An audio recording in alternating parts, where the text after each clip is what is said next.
Sorry about my friends. I hope this finds you well. I know, 2 videos in one day, I'm spoiling you. But I just wanted to talk, just for a second really, about Father's Day and what it means to those of us who are observing it. I know for some people Father's Day can be an incredibly painful experience. Some who didn't have the best of relationships with their fathers growing up, or somebody who never knew them. Or worse, somebody who suffered abuse at the hands of the man who was entrusted with your fatherhood. All I would say there is go slow, go gentle, be kind to yourself today, and remember that you have a loving and eternal Father in God. I also wanted to share with you a little something that I'd been thinking about. St. Joseph. I don't know why, but every Father's Day I always have a moment where I sit and I think of St. Joseph. And I always think about that young, well, I say young, I mean he was older than Mary, wasn't he? But that man who'd already had life to a degree. You know, he'd got children, he'd had a wife previously, and all that lot. And a man who knew the world, a man who knew the sting of death, a man who knew pain, and a man who knew life, a man of the world. And yet, he meets this young woman and she just absolutely steals his heart. And for me, it's so wonderful. I know I don't look it, but I'm quite a whimsical old romantic in many ways.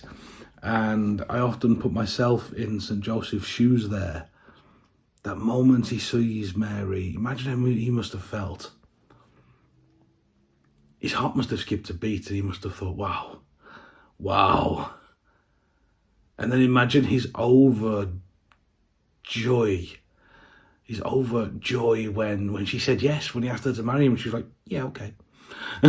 Wow. Amazing. Truly, truly amazing. But the thing I always think about Joseph is, yes, he was a bit afraid.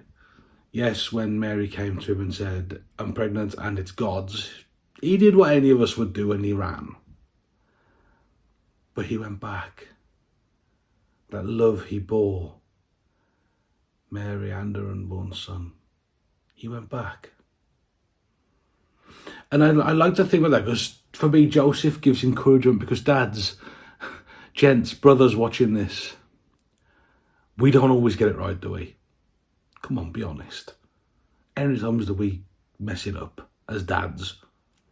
How many times do we maybe punish a little harshly or we tell the wrong one off? And how many of us then stop and apologise? One thing I love about Joseph's ministry of fatherhood is that when we see him at the beginning of it almost, he messes up because he runs. It's only when he's told, oh, hang on now, she's telling the truth and I need your help in this, that Joseph goes back.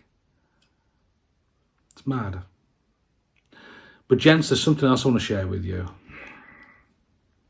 It's a badge, a little bit of tat off a card that my middle son gave me this morning. My middle child. He's 10 and he gave me that. You know what he said to me? He said, Dad, you're my hero.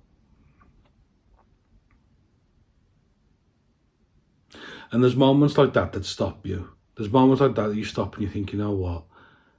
As broken and as fallible as I am in my own head, there's somebody out here that thinks I'm a hero. And so this video, this prayer, this plea is for the dads, the stepdads, the adoptive dads, the granddads, the caregivers, the single fathers, the single mothers who have to be both mum and dad. For you, I say thank you. Thank you for exercising this most selfless of ministries. Thank you for emulating the example of God, who is all of our Father, who sent his own beloved Son, Jesus Christ, into the world.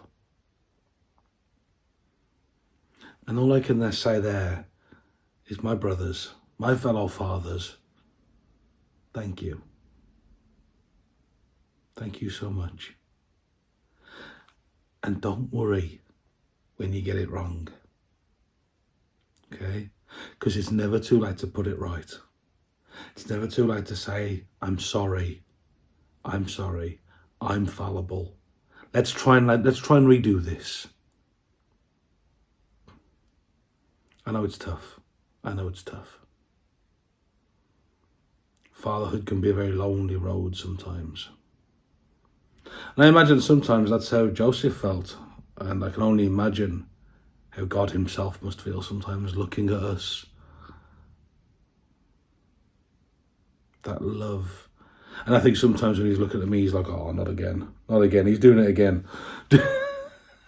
As all dads do. But my brothers and sisters, if you're a single mother, thank you. This world would be a much, much worse place without the ministry you guys perform. So like St. Joseph, remember this. We're not always there. Sometimes we're out working. And if you're St. Joseph, of course, you died quite early on, bless him. But we're not always there. But when we are there, we have to make it count. Take care, my friends, and God bless.